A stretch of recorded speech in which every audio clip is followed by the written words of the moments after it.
మాతృ సంస్థకు వచ్చారు. వారికి కూడా మనస్ఫూర్తిగా పార్టీ తరపున స్వాగతం పలుకుతున్నాను. ఇకపోతే పెదకూరపాడు, ఇక్కడే ఎన్వివిఎస్ వరప్రసాద్ గారు, కంచేటి సాయిబాబు గారు, దండా నాగేంద్ర గారు, వీళ్ళందరినీ చూస్తే ఓసారి బాధ ఆవేదన కూడా కలుగుతుంది. ఎవరైనా సరే ఎక్కడైనా అన్యాయం జరిగితే ఆ అన్యాయాన్ని ఎత్తి చూపిస్తే అపోజిషన్ పార్టీనే కాదు సొంత పార్టీ కూడా లెక్క పెట్టుకోకుండా కడాన జైల్లో పెట్టేస్తారు తమ్ముళ్ళు. అదే జరిగింది ఇప్పుడు సాయిబాబు విషయంలో. అక్కడ నేను చూశాను, పేపర్లో కూడా చూశాం, కృష్ణా నదికి అడ్డంగా రోడ్డు వేసాడు ఆ పెద్ద బ్రహ్మాండమైన ఎమ్మెల్యే. ఆయనకి సన్మానం చేయాలి మనందరం కలిసి. ఎందుకంటే ఎవడు ధైర్యం చేయడు. నదికి అడ్డ మధ్యలో రోడ్డు వేసి మామూలుగా రోడ్లు వేయలేకపోతున్నాం, కానీ ఇసుక మాఫియా నదికి అడ్డంగానే రోడ్డు వేసి చూశారు కదా, బ్రహ్మాండంగా వేశాడు. ఆయనకి ఇవ్వాలి బిరుదు ఇవ్వాలి, ఇప్పుడు మనం పెద్ద బిరుదు ఇవ్వాలి, సన్మానం చేయాలి అలాంటి ఎమ్మెల్యే. ఇంకా ఆయన మార్చలా, ఎప్పుడు మారుస్తాడో నాకు తెలియదు. అంటే ముఖ్యమంత్రికి బినామీ ఆయన. మొత్తం 2 జిల్లాల్లో ఇసుక మొత్తం లావాదేవీలు ఆయనే చూశాడు. ఆ విషయం చాలాసార్లు చెప్పాడు. పాపం ఈ సాయిబాబు, నాగేంద్ర వీళ్ళు ఎదురు తిరిగారు, మాట్లాడారు. ఏదైనా కావచ్చు కానీ మాట్లాడారు. మాట్లాడితే ఇద్దరిపైన లిక్కర్ కేసు పెట్టేశారు. కర్ణాటక నుంచి ఏదో తెలంగాణ నుంచి లిక్కర్ తెచ్చినట్టు. ఇంకో పక్కన అక్కడనే మీరు చూస్తే చాలా కేసులు ఎస్సీ ఎస్టీ యాక్ట్లు పెట్టి కడాన 80 పీడీ యాక్ట్ పెట్టి 83 రోజులు జైల్లో పెట్టేశారు. ఏం తమ్ముళ్ళు, గొప్పోడే కదా ఇతను. ముఖ్యమంత్రిని మెచ్చుకోవాలి కదా మనం. అంటే ఇసుక దందా చేస్తా ఉంటే ఇసుక దందా చేశారని చెప్పితే కాదు, వినకపోతే పోరాడితే కడాని ఈ పోలీసులు కలెక్టర్ కూడా పీడీ యాక్ట్ పెట్టి 83 రోజులు పెడితే కడాన కోర్టు కరుణించి బెయిల్ ఇచ్చింది. కానీ లేకపోతే శాశ్వతంగా జైల్లో పెట్టేయాలనుకున్నారు పాపం అతన్ని. అదే మరిగా నాగేంద్రని కూడా లిక్కర్ కేసు పెట్టారు. ఎస్సీ అట్రాసిటీ యాక్ట్ పెట్టారు. కడాన 1-2 రోజులు జైలు పోయాడు అనుకుంటాను. 4 రోజులు 3 రోజులు ఉన్నాడు. కడాన బెయిల్ వచ్చింది. బెయిల్ రాకపోతే ఆ కోర్టులో కానీ రాకపోయింటే ఆయన కూడా జైల్లోనే ఉండేవాడు. మీరు గుర్తుపెట్టుకోవాలి, ఇంత అరాచకం చేపించిన ఈ ముఖ్యమంత్రి ఈ రాష్ట్రాన్ని పరిపాలించడానికి అర్హుడా అని మిమ్మల్ని అడుగుతున్నా. ఇలాంటి వ్యక్తుల్ని మనం క్షమించాలనా అని మిమ్మల్ని అడుగుతున్నా.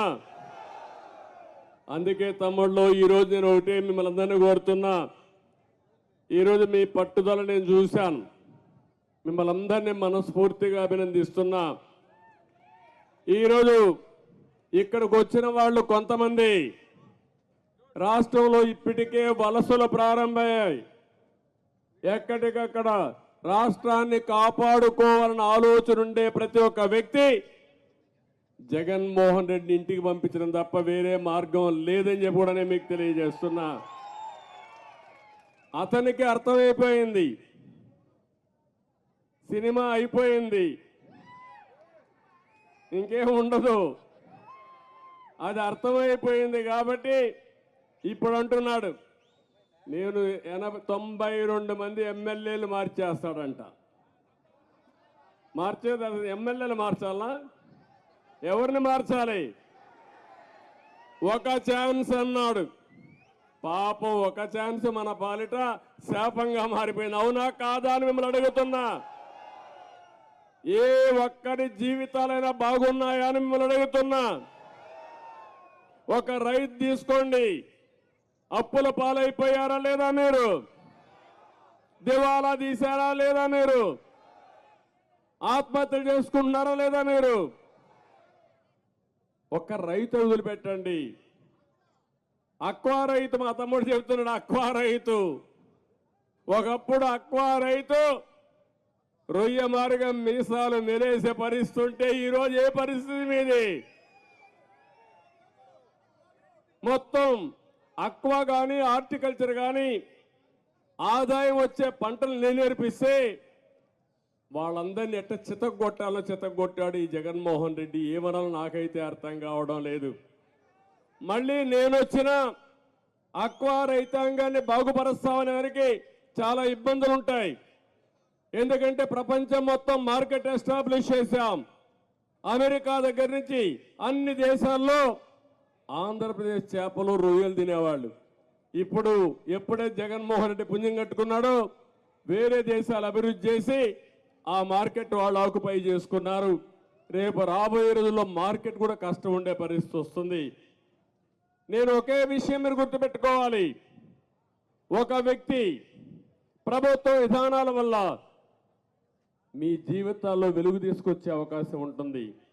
ఒక వ్యక్తి ప్రభుత్వ విధానాల వల్ల వ్యవస్థల్ని సర్వనాశనం చేస్తే మీ జీవితాలు కూడా నాశనం అయిపోయే పరిస్థితి వస్తుంది. అదే ఈ 5 సంవత్సరాలు జరిగిందని చెప్పి కూడా నేను మీకు తెలియజేస్తున్నా. ఇటీవల నేను చాలా దేవాలయాలకు వెళ్ళాను. మేరీమాత దేవాలయానికి కూడా ఇక్కడ వెళ్ళాను, చర్చికి కూడా వెళ్ళాను.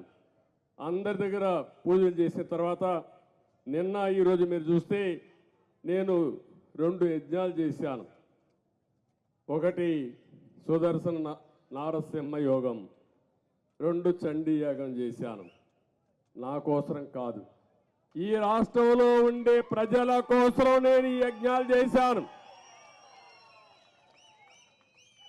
మానవ ప్రయత్నం చేస్తాం, పోరాడతాం, దేవుడు కూడా సహకరించాలి, ఆశీర్వదించాలి. అందుకే ఈ యజ్ఞాలు కూడా చేశానని చెప్పి నేను మీకు తెలియజేస్తున్నా. మీ అందరి ఆశీస్సుల ద్వారా 45 ఏళ్లుగా నాకు ఇంకేం పదవులు అవసరం లేదు. ఆ విషయం మీరు గుర్తుపెట్టుకోవాలి. నా రికార్డు ఎవరు ఇంక బద్దలు కొట్టలేరు. సమైక్య ఆంధ్రప్రదేశ్లో 9.5 సంవత్సరాలు నేను ముఖ్యమంత్రిని. ఆ రికార్డు ఎవరైనా మళ్ళా బద్దలు కొడతారా? సమైక్య ఆంధ్రప్రదేశ్లో 10 సంవత్సరాలు ప్రతిపక్ష నాయకుడిని.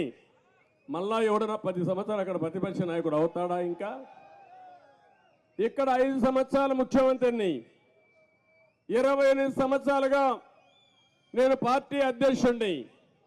దేశంలో ప్రపంచంలో ఒక గౌరవాన్ని తెచ్చాను. మీ అందరి యొక్క ఆశీస్సుల వల్ల నేను గౌరవం వచ్చింది నాకు కానీ, రాష్ట్రానికి కానీ, తెలుగు జాతికి గౌరవం తెచ్చాను తప్ప ఎక్కడ కూడా తెలుగు జాతికి అపఖ్యాతి తేలేదని మరొకసారి మీకు తెలియజేస్తున్నా.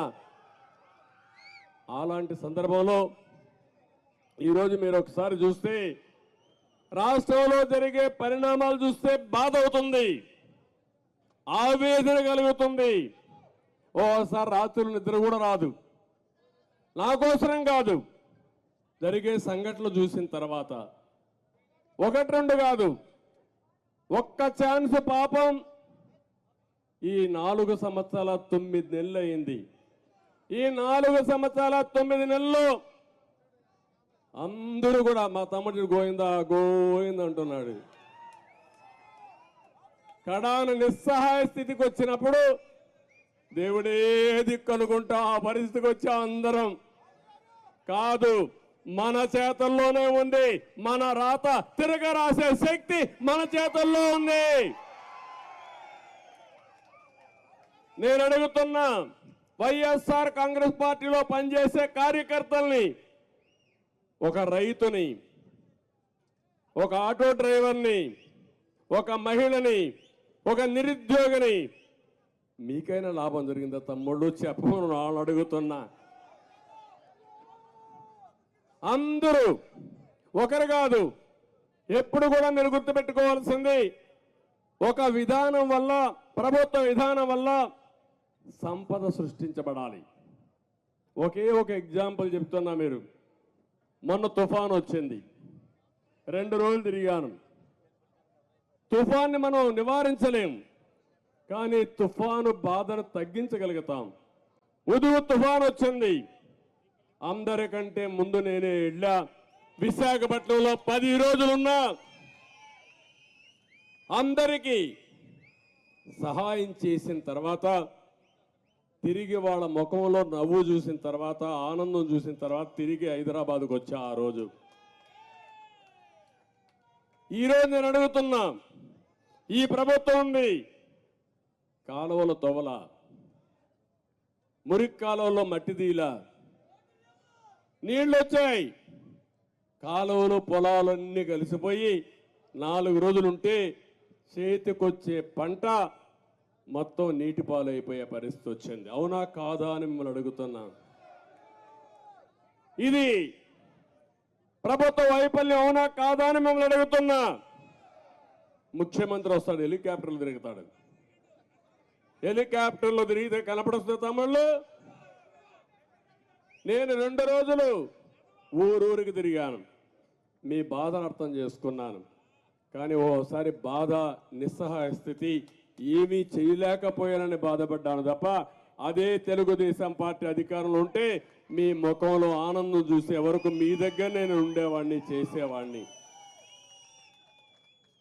ఇలాంటి ఒక్క వ్యవస్థ కాదు, ప్రతి సంవత్సరం జాబ్ క్యాలెండర్ అన్నాడు. ఇచ్చాడా? ఒక్కడికి ఉద్యోగం వచ్చిందా ఈ రాష్ట్రంలో? మొత్తం ఇండస్ట్రీస్ అన్నీ పారిపోయినాయా లేదా? పారగొట్టాడా లేదా? వాళ్ళు పోకపోయినా తరివేశాడు. అంటే వాటాల కోసం కక్కుర్తిపడి అందరినీ తరివేశాడు. ఈరోజు నేను ఒక న్యూస్ చూశాను, విశాఖపట్నంలో గాదిరాజు ప్యాలెస్, ఒక అతను ముచ్చటపడి మంచి ఇల్లు కట్టుకున్నాడు. మనం కూడా కట్టుకుంటావా లేదా? కష్టపడి